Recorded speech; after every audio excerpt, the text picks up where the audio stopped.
സിന്ദൂരം. രചന Jasmine. അവതരണം സാലിം കരുളായി. നന്ദ അവൻ്റെ മുഖത്തേക്ക് നോക്കി. അവൻ്റെ ശരീരത്തിലേക്ക് ചാരി ഒന്നുകൂടെ നേരിരുന്നു.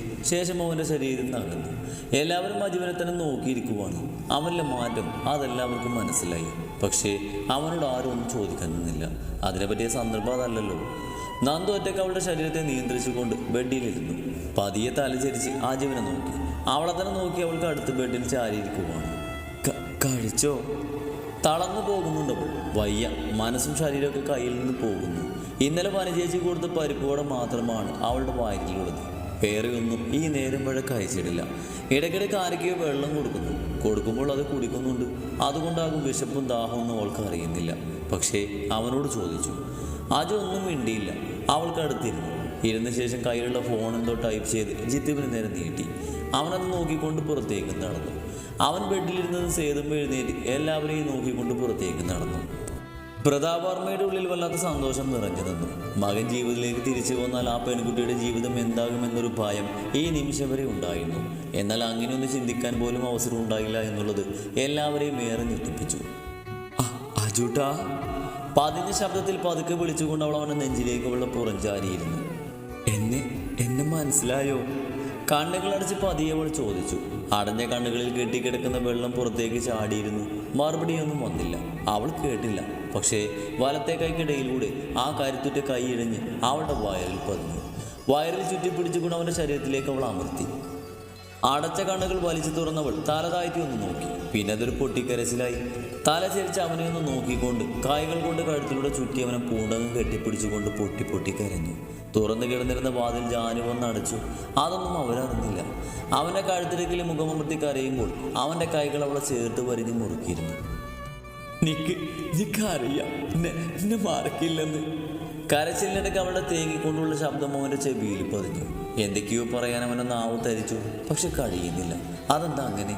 അധികം അതിന് ശ്രമിക്കുമ്പോൾ വായു മൊത്തം കടയുന്നത് പോലെ. അവനൊന്ന് വിശ്വസിച്ചുകൊണ്ട് ആ ശ്രമം ഉപേക്ഷിച്ചു. കുറച്ചു നേരം അങ്ങനെ അവനെ ചുറ്റിപ്പിടിച്ചുകൊണ്ടിരുന്ന ശേഷം നന്ദു അവരിൽ നിന്ന് അകന്നു. രണ്ടുപേരുടെയും മുഖം അത്രയും അടുത്ത്. നിശ്വാസങ്ങൾ പോലും പങ്കിടുന്ന അകലത്തിൽ നന്ദവൻ്റെ മുഖത്തേക്ക് നോക്കി. ഗൗരവത്തോടെയുള്ള അവൻ്റെ മുഖം, കണ്ണിമ ചിമ്മാതെയുള്ള അവൻ്റെ നോട്ടം, ഒരു ചെറിയ പുഞ്ചിരി പോലും ആ ചുണ്ടിലില്ല. ഇപ്പൊ തലവേദനിക്കുന്നുണ്ടോ? വലത്തെ കൈ ഉയർത്തിയവനെ നെറ്റിയിൽ പതിയെ തലോടിക്കൊണ്ട് അവൾ ചോദിച്ചു. അജു ഇല്ലെന്ന് തലയാട്ടി. ഒപ്പം അവളുടെ കൈ പിടിച്ചെടുത്ത് ഉള്ളനടിയിൽ അമർത്തി ചുംബിച്ചു. നന്ദു വിശ്വസിക്കാൻ കഴിയാത്ത പോലെ അവൻ്റെ മുഖത്തേക്ക് നോക്കി. ഓർക്കുമോ എന്ന് പോലും സംശയിച്ച ആളാണ്. ഒരു പരിചയപ്പെടുത്തൽ പോലും ഇല്ലാതെ ഇത്ര അധികാരത്തിൽ അവളിങ്ങനെ ഇരുന്നു കൊണ്ട് തന്നെ അവൻ്റെ നെഞ്ചിലേക്ക് ചാരി. അജു അവളുടെ തലമുടിയിൽ തലോടിക്കൊണ്ടിരുന്നു. ആരോ ഡോറിൽ മുട്ടിയതും നന്ദ അവനിൽ നിന്ന് അകന്നു. അജു നേരെ ഇരുന്നു കൊണ്ട് വാതിൽക്കലേക്ക് നോക്കി. ജിത്തുവാണ്. അകത്തേക്ക് വന്ന കയ്യിലുള്ള പൊതി ടേബിളിൽ വെച്ചുകൊണ്ട് അവൻ അതൊരു പ്ലേറ്റിലേക്ക് സെർവ് ചെയ്ത് അജുവിൻ്റെ കയ്യിൽ കൊടുത്ത് പുറത്തേക്ക് പോയി. അജു ടേബിളിൽ വെച്ച് അതിൻ്റെ കൂടെ ഉണ്ടായിരുന്ന കുപ്പിയിൽ നിന്നും വെള്ളമെടുത്ത് ജനലിൽ കൂടെ കൈ കഴുകി. കുപ്പി ടേബിളിൽ വെച്ച് പാത്രം കയ്യിലെടുത്ത് ജാനിരുന്ന ചെയറിലിരുന്ന് നന്ദുവിൻ്റെ മുഖത്തേക്ക് നോക്കി. അവനെ തന്നെ നോക്കിയിരിക്കുവാണ് അവൾ. അവൻ നോക്കുന്നത് കണ്ടതും ബെഡിൽ നിന്ന് നീങ്ങി അവൻ്റെ അടുത്തേക്ക് ഇരുന്നു. അവൻ നീട്ടിയ ചോറുള്ള നിറകണ്ണുകളോടെ വാങ്ങി കഴിക്കുമ്പോൾ അമ്മയുടെ ആത്മാവ് ആ കാഴ്ച കാണണമേ എന്ന് അവൾ ആത്മാർത്ഥമായി പ്രാർത്ഥിച്ചു. ഒരു ബൗളിൽ നന്ദുവിന് വേണ്ടി കഞ്ഞി കൊണ്ടുവന്ന സുമേച്ചി അജുവിൾക്ക് ഭക്ഷണം വാരിക്കൊടുക്കുന്നത് കണ്ട് വാതിലിക്കൽ തന്നെ നിന്നു. അജുവിനും നോക്കിക്കൊണ്ട് ആശ്ചര്യത്തിൽ അവർ വന്ന പോലെ പോയി. നന്ദുവിനൊപ്പം തന്നെ അജുവും കഴിച്ചു കഴിഞ്ഞ് അവളുടെ കവളിലൊന്ന് തട്ടിക്കൊണ്ട് അവൻ ആ റൂമിന് പുറത്തേക്ക് പോയി. നന്ദവൻ പോകുന്നത് നോക്കിക്കൊണ്ട് ആ ബെഡിലിരുന്നു. ഇതൊക്കെ ചെയ്യുമ്പോഴും ആ ചുണ്ടിലൊരു ചിരിയില്ല എന്നുള്ളത് അവൾ ശ്രദ്ധിച്ചു. കൈവിടാത്ത ഗൗരവം. നന്ദു കരഞ്ഞുകൊണ്ട് ചിരിച്ചു. ആ ബെഡിൽ കമിഴ്ന്ന് കിടന്നു. അമ്മ. അവളുടെ അമ്മയുടെ ഗന്ധം മുഴുവനായും അവളെ പൊതിയുന്നത് അവൾ അറിഞ്ഞു. നന്ദു മൗനമായ ആത്മാവിനോട് എന്തൊക്കെയോ പറഞ്ഞു. ജിത്തുവിൻ്റെ കയ്യിൽ നിന്നും കാറിൻ്റെ കീയും വാങ്ങി വണ്ടിയിൽ കയറുമ്പോൾ അവൻ മുത്തശ്ശൻ്റെ അടുത്തേക്ക് പോയി. അദ്ദേഹം അവനെ നോക്കി കണ്ണ് ചിമ്മിയതും അവൻ അദ്ദേഹത്തെ പുണർന്നു. വണ്ടിയിൽ കയറുമ്പോൾ അവൻ പുറത്തു നിൽക്കുന്ന അവനെ നോക്കി നിൽക്കുന്നവരെ വീട്ടുകാരെ നിന്ന് നോക്കി. മുത്തശ്ശൻ, അച്ഛൻ, ജിത്തു, സേതമ്മ, ജാനുവിൻ്റെ അമ്മ, വേറെ ആരുമില്ല. ജാനുവിൻ്റെ അനിയൻ കുറച്ച് മുമ്പ് പോയിരുന്നു. അജു എല്ലാവരെയും നോക്കിക്കൊണ്ട് വണ്ടി മുന്നോട്ടെടുത്തു. ഇത്ര വേഗം അജുവിനൊരു മാറ്റം ഉണ്ടാകുമെന്ന് ഞാൻ പ്രതീക്ഷിച്ചില്ല. ജാനു പറയുമ്പോൾ അത് തന്നെയായിരുന്നു എല്ലാവരുടെയും മനസ്സിലും. പക്ഷേ ഇത്ര വേഗം അവൻ നന്ദുമോളെ മനസ്സിലാക്കിയതാണ് അത്ഭുതം.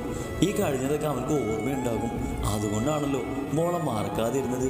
ദൈവം കാത്തു. അവൻ്റെ ആവശ്യം വേണ്ടി വന്ന ഈ സാഹചര്യത്തിൽ തന്നെ ദൈവം അവനെ പഴയ പോലെയാക്കി. സേതുമ്മ പറയുമ്പോൾ എല്ലാവരും ആത്മാർത്ഥമായി ദൈവത്തോട് നന്ദി പറഞ്ഞു. എല്ലാവരും പുറത്തിരിക്കുന്ന സമയത്താണ് ആരോ ഓട്ടോയിൽ വന്നിറങ്ങിയത്. എല്ലാവരുടെയും നോട്ടവും അങ്ങോട്ട് പോയി.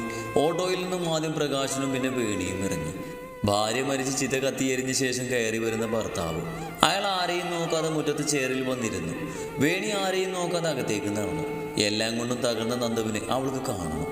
നന്ദു കിടക്കുന്ന റൂമിന്റെ വാതിൽ തുറന്ന് വേണി അകത്തേക്ക് കയറി. നന്ദു ബെഡിൽ കിടക്കുവാണ്.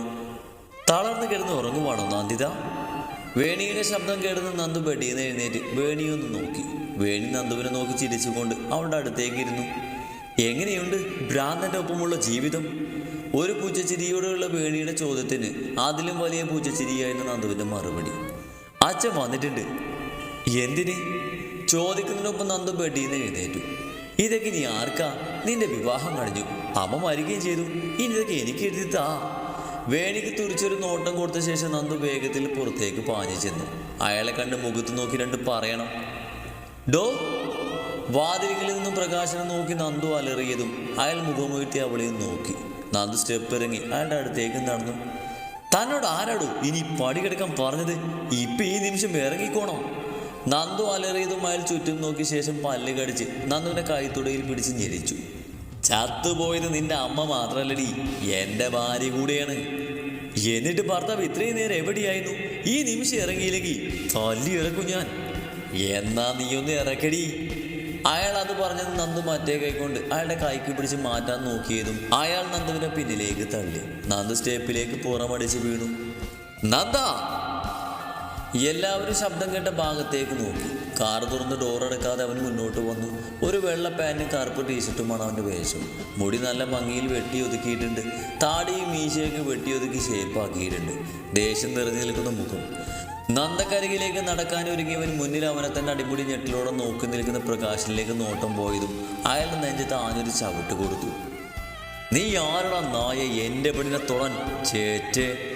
നിലത്തേക്ക് വീണവന്റെ ഷർട്ടിന്റെ കോളിൽ പിടിച്ച് വലിച്ചെണീപ്പിച്ച് അയാളുടെ കവളിലേക്ക് കൈമുഷ്ടി ചുട്ടിടിക്കുമ്പോൾ അയാളുടെ വായിൽ നിന്നും കൊഴുത്ത രക്തം പുറത്തേക്ക് തുളുമ്പി വന്നു. നീ ഏതടാ പുന്നാര മോനെ? പറഞ്ഞുകൊണ്ട് വീണ്ടും അയാളുടെ കവളിൽ ആഞ്ഞിടിച്ചുകൊണ്ടേയിരുന്നു. ഒന്നിനും കഴിയാതെ അയാളുടെ രക്തത്തിൽ കുളിച്ച ശരീരം അവന്റെ കയ്യിൽ കിടന്ന് ആദ്യകൊണ്ടിരുന്നു. പറയടാ ചേച്ചേ, നീ ഏതാ? വീണ്ടും വീണ്ടും ആ ചോദ്യം തന്നെ. അവന്റെ പെണ്ണിനെ എത്ര പേരുടെ മുന്നിൽ വെച്ച് തള്ളിയിടാൻ ആ പന്നയാര എന്നൊരു ഭാവമാണ് അവന്റെ മുഖത്ത്. അച്ഛൻ! അയാളുടെ വയറിലേക്ക് ഇടിച്ചുകൊണ്ടിരുന്ന അജുവിന്റെ കൈകൾ ഒരു നിമിഷം നിശ്ചലമായി. അച്ഛനോ? അവൻ ഞെട്ടിലൂടെ അങ്ങനെ തന്നെ നിന്നുപോയി. അറിയില്ല, ഇങ്ങനൊരു മുഖം ചെറിയ ഓർമ്മയിൽ പോലുമില്ല. നന്ദുവിന്റെ അച്ഛനൊന്നുമല്ല, അവളുടെ അമ്മയുടെ രണ്ടാമത്തെ ഭർത്താവ് മാത്രമാണ്. പിന്നിൽ നിന്നും ജിത്തു പറഞ്ഞു തീർന്നില്ല. അതിനു മുൻപ് തന്നെ പ്രകാശം നിലം പതിച്ചിരുന്നു. അജുവിന്റെ കാല് അയാളുടെ നെഞ്ചിൽ ആഞ്ഞു പതിച്ചു. ഭർത്താവ് ഭാര്യ മരിച്ച് അവൻ പോകുവോളം ഇങ്ങനെ ഒരാളിവിടെ കണ്ടിട്ടില്ല. അത് മാത്രം മതിയായിരുന്നു പ്രകാശൻ എന്താണെന്ന് അവർക്ക് മനസ്സിലാക്കാൻ.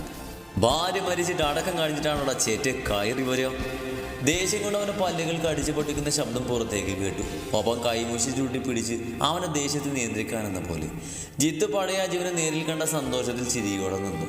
പെട്ടെന്നെന്തോ ഓർത്തുന്ന പോലെ നന്ദുവിനെ നോക്കി. ആ സ്റ്റെപ്പിൽ അങ്ങനെ ഇരിക്കുവാണ്. വാ തുറന്നിട്ടുണ്ട്. കണ്ണ് രണ്ടും പുറത്തേക്ക് തള്ളി അജുവിനെ തന്നെ നോക്കിയിരിക്കുവാണ്. അവളുടെ ഇരുത്തം കണ്ടതും ജിത്ത് പൊട്ടി വന്ന ചിരി കടിച്ചു പിടിച്ചു. അജൂട്ട വിളിച്ചുകൊണ്ട് കൊഞ്ചി നടന്ന ചെക്കനാ. കണ്ണുരുട്ടി വരച്ച വരയിൽ നിർത്തിയവനാ. അവന്റെ വായിൽ നിന്നും വരുന്നതും കൈകൊണ്ടുള്ള പ്രവൃത്തിയിലുമൊക്കെ ഞെട്ടിയിരിക്കുവാണ് അവൾ. ഇനി അവൻ അവളുടെ അജുവല്ലെന്ന് അവൾക്ക് മനസ്സിലായി. പെട്ടെന്ന് സ്റ്റെപ്പിൽ നിന്നും ഉയരുന്നത് അവൾ അറിഞ്ഞു. പകപ്പോടെ മുഖമായിട്ട് നോക്കുമ്പോൾ കണ്ടു അവളുടെ ഒരു ഷോൾഡറിലും ഒരു കൈത്തുടയിലും പിടിച്ച് അവളെ പിടിച്ച് എഴുന്നേൽപ്പിക്കുന്നവന്. അവന്റെ മുഖത്തേക്ക് നോക്കിക്കൊണ്ട് തന്നെ ആ നൃത്തം അങ്ങനെ നിന്നു അവൾ. ഇയാളെന്തിനാ നിന്നെ തള്ളിയത്? അവന്റെ ദേഷ്യത്തോടെയുള്ള ഉറച്ച ശബ്ദം. നന്ദുവിന്റെ കണ്ണുകൾ ഒന്ന് ചിമ്മിക്കൊണ്ട് അവനെ തന്നെ നോക്കി. ഒപ്പം അവളുടെ ശരീരം ഒന്ന് ഞെട്ടി. എന്തോ പതിഞ്ഞുള്ള അവന്റെ ശബ്ദമാണ് ഇതുവരെ കേട്ടിട്ടുള്ളത്. പതിഞ്ഞുള്ള അവന്റെ നോട്ടം, ചിരി, വർത്തമാനം എല്ലാം ഈ നിമിഷം അവനിൽ നിന്നും അപ്രത്യക്ഷമായ പോലെ. നന്ദുവിന് സങ്കടവും ദേഷ്യവും ടെൻഷനൊക്കെ തോന്നി. എന്തിന്? ഇനി അവളുടെ പഴയ അജീവനെ കാണാൻ പറ്റില്ലല്ലോ എന്നുള്ള സങ്കടം. അവനെ പഴയ പോലെ കൊഞ്ചിക്കാൻ പറ്റില്ല എന്നുള്ള ദേഷ്യം. ഇനി അങ്ങോട്ട് എന്തായി തീരുമെന്ന ടെൻഷൻ. നന്ദ! വീണ്ടും പിടിമുഴക്കുമ്പോഴുള്ള അവൻ്റെ ശബ്ദം. അവൾ ഞെട്ടിക്കൊണ്ട് അവൻ്റെ മുഖത്തേക്ക് നോക്കി. അവൻ്റെ കണ്ണുകളിലേക്ക് ചിരിച്ചുകൊണ്ടും കരഞ്ഞുകൊണ്ടും മാത്രം കണ്ട കണ്ണുകളാണ്.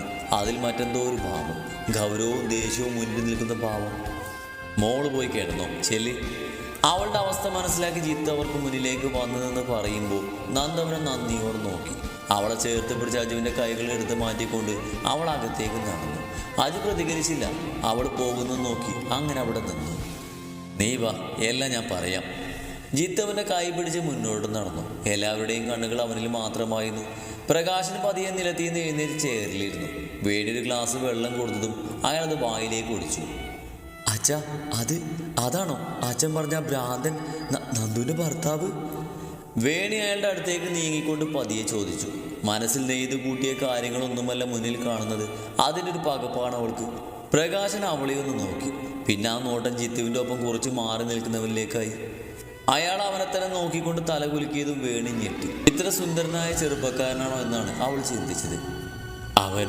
അവൻ്റെ ഭ്രാന്തെല്ലാം മാറിയെന്ന് തോന്നുന്നു. വേദനക്കിടയിലും അവൾ പതിയെ പറഞ്ഞു. അതോടെ കേട്ടതും വേണി തലചരിച്ച് അജുവിനെ നോക്കി. അവൻ്റെ നോട്ടവും ഇങ്ങോട്ടാണെന്ന് കാണുന്നതും അവൾ പെട്ടെന്ന് മുഖം തിരിച്ചു. യാതൊരു ദയയുമില്ലാതെ പ്രകാശനെ പട്ടിയെ പോലെ തല്ലുന്ന അവൻ്റെ മുഖമാണ് അവളുടെ മനസ്സിൽ അന്നേരം തെളിഞ്ഞത്. ജിത്തു പറയുന്നതെല്ലാം അജു ശ്രദ്ധയോടെ കേട്ടു നിന്നു. അത് പ്രകാശൻ നന്ദുവിന് അച്ഛൻ മരിച്ചപ്പോൾ അവളുടെ അമ്മയുടെ വീട്ടുകാർ, അതായത് ആ നിൽക്കുന്നവർ ഇയാൾക്ക് ആ അമ്മയെ കെട്ടിച്ചു കൊടുത്തു.